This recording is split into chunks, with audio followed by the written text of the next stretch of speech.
short version of how to compost is pile it up and let it rot.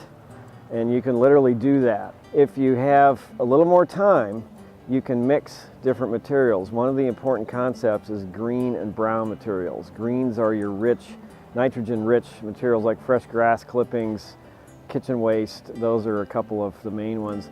Browns are things that are low in nitrogen and high in carbon. Those are leaves, wood chips, sawdust, shredded paper, that kind of thing. And if you have a good mix of those, you'll get a better compost a lot faster. Really, which composter is best for you really depends on what you're trying to do, what kind of composting you're doing. If you got a lot of volume, it's good to have one of these multiple pallet bins or a concrete block bin. If you want to keep your yard very neat appearance, you want an enclosed bin, one of the commercial plastic bins is real handy. And you know, if you have a lot of space and you just want to make a pile, you can do that. A lot of folks who have little, woods in the back of their house, they live out in the country, they just throw things in a pile. You don't necessarily even need a bin. Compost will happen no matter what kind of bin it's in or whether it's in a pile. So you can kind of do it however it works for you. This one's just made of landscape timbers, stacked.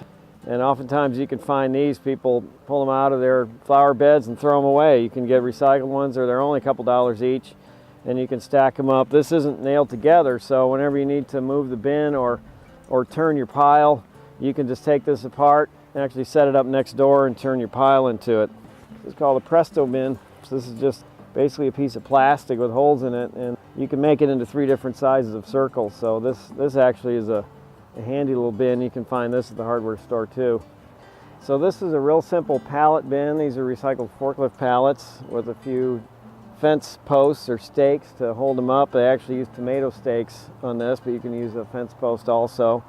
You can get pallets free a lot of places, like Home Depot and other stores will actually be glad to get rid of them.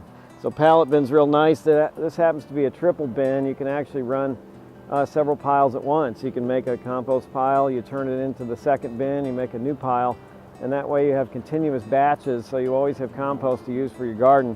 If you have a high volume of material, that's a multiple bin is a great way to go.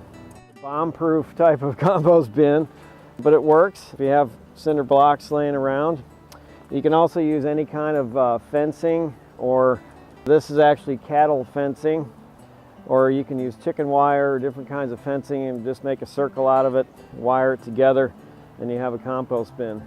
Depending on what materials you have around, if you have a piece of fence, you can make a compost bin real quick. These are also great for just putting your fall leaves in to keep them from blowing away.